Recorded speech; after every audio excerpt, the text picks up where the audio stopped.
Most people chase truth like a distant prize.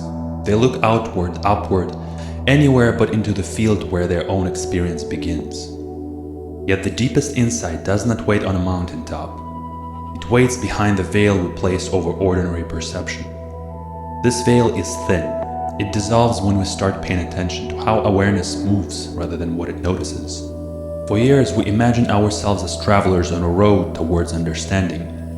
We collect concepts, we polish perspectives, we build frameworks that help us feel oriented.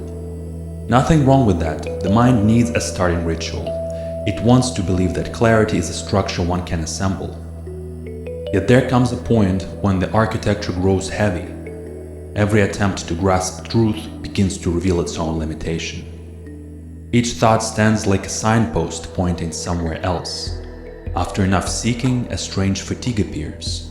Not the exhaustion of failure, the exhaustion of chasing shadows cast by the very light we have been searching for. That fatigue is a sign. Something in us begins to notice that the seeker and the sought are not as separate as they once appeared. People often assume they're a small observer staring at a large universe. The idea feels intuitive.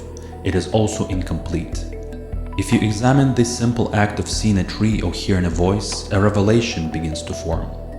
The tree doesn't appear on the outside while the seeing occurs on the inside.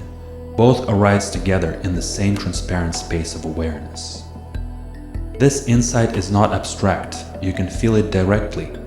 The moment you relax the impulse to divide experience into subject and object, a subtle coherence emerges.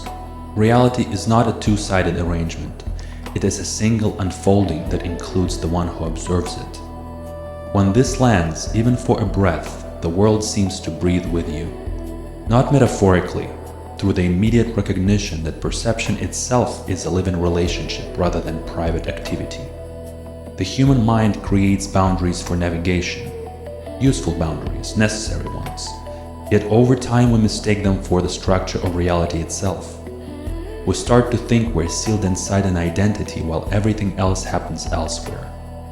This illusion breeds restlessness. It fuels the inner tension that pushes us into the endless self-improvement loops. You do not need to fix yourself to meet truth. You need to soften the assumption that you stand apart from what is unfolding. When the boundary loosens, even slightly, life begins to reveal an intimacy that was always present. This intimacy is not sentimental, it is not romantic. It arrives with a clarity that strips away spiritual fantasy. It shows that every moment is made of the same presence that is noticing it. Awareness is not a spectator, it is the very medium through which reality expresses itself. When people ask what awakening feels like, they usually expect fireworks or transcendence. Most shifts are quieter than that. They feel like recognizing the obvious after years of overlooking it. The sense of being the central figure in an isolated story starts to soften. A wider field steps forward. Thoughts still appear, emotion still rises, the body still moves through daily life. Yet the old gravity of identification begins to weaken. Experience becomes less about defending a self and more about participating in a larger choreography. What leaves is the tension, what remains is presence. Over time, this shift rearranges the way you suffer and the way you love. It changes the quality of attention you bring to conversations and decisions. It sharpens your honesty, but not as a rule, as a natural consequence of seeing through the illusion that you need to be someone for the world to hold you. The essence of spiritual path is simple. Everything you perceive unfolds in the same awareness that you call yourself. The observer, the observed, and the act of observing share the same ground. When this becomes clear, your relationship with existence changes shape. You no longer search for meaning. Meaning reveals itself in the direct intimacy of experience. You no longer try to outrun your thoughts. You see that they arise within a field that is never touched by them. You no longer cling to identity as if it grants safety. You discover a deeper stability that does not depend on being anyone in particular. Truth does not crown you, it absorbs you.